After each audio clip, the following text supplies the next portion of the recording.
Hoje, vamos mergulhar nos números de um fundo imobiliário bem conhecido, o HSI Malls, ou HSML11. O ano de 2025 foi uma verdadeira montanha-russa para ele, sabe? Teve recordes bem impressionantes, mas ao mesmo tempo apareceram alguns sinais de alerta que o mercado já está de olho para 2026. Vamos entender essa história? E para a gente começar, que tal esse número? 97,4%. Essa foi a taxa de ocupação dos shoppings do fundo no fim de 2025. É uma máxima histórica. E isso, na prática, é um baita indicador de força, né? Mostra que os corredores estão cheios e as lojas, bom, a grande maioria delas está alugada e faturando.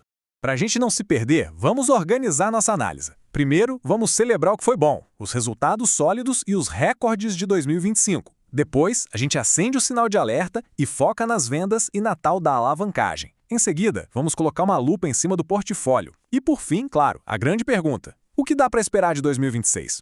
Então vamos lá, começando pelo lado bom da história, porque olha, em muitos aspectos 2025 foi um ano excelente para o HSML11. E o que realmente chama a atenção aqui é a performance. Pensa só, o fundo entregou um retorno de mais de 40% em 2025, isso já contando os dividendos. É quase o dobro do IFIX, que é o nosso principal índice de fundos imobiliários, e bem acima da média de outros fundos de shopping. Um desempenho e tanto para os cotistas, né? E por falar nos cotistas, que são quase 190.500 pessoas, a estabilidade é um ponto-chave. O fundo conseguiu manter aquela distribuição de 70 centavos por cota. E para quem busca uma renda ali, pingando todo mês, essa previsibilidade faz toda a diferença.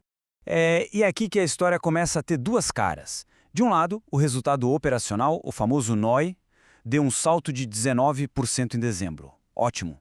Mas, do outro lado, as vendas totais no mesmo período caíram um pouquinho. Isso mostra que a gestão foi muito eficiente em controlar custos e reajustar aluguéis, mas o consumo lá na ponta, dentro das lojas, não acompanhou esse ritmo. Pois é, vamos agora virar a moeda e olhar para o outro lado, porque nem tudo foram flores e o mercado já está de olho em alguns desafios bem importantes. O ponto central de preocupação é essa freada nas vendas. Se a gente olhar o ano de 2025 inteiro, o crescimento real, ou seja, já tirando a inflação, foi de só 1%. E o que deixa uma pulga atrás da orelha é que, segundo alguns analistas, isso não está acontecendo com todo mundo. Outros fundos de shopping não viram essa mesma tendência. O que levanta a dúvida: será que é um problema específico do portfólio do HSML11? Antes da gente falar do próximo número, vamos só alinhar rapidinho o que é alavancagem. De um jeito bem simples, é o quanto de dívida o fundo usa para financiar os shoppings que ele tem. É uma ferramenta que pode turbinar os ganhos, mas que também aumenta o risco se as coisas não forem bem. É uma faca de dois gumes. E a alavancagem líquida do HSML11 em fevereiro de 2026 estava em 19,7%. Para o mercado, esse é um nível considerado um pouco alto, sim. E com certeza é um dos principais pontos de atenção de quem acompanha o fundo mais de perto. Ok, já que falamos do todo, que tal agora a gente dar um zoom?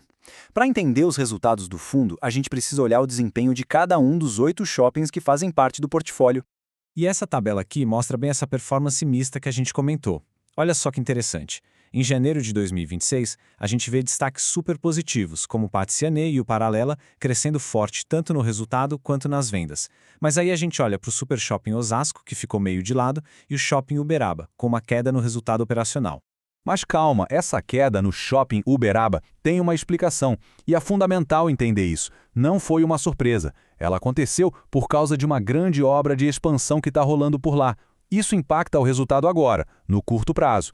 Mas a ideia é que lá na frente gere muito mais valor. E para dar uma cara para esses nomes, a gente vê aqui o Pátio Ciané. Cada um dos 8 shoppings do fundo, que estão espalhados por 5 estados, tem suas próprias características, seu público e, como a gente viu, seu próprio ritmo de desempenho, contribuindo de um jeito único para o resultado final.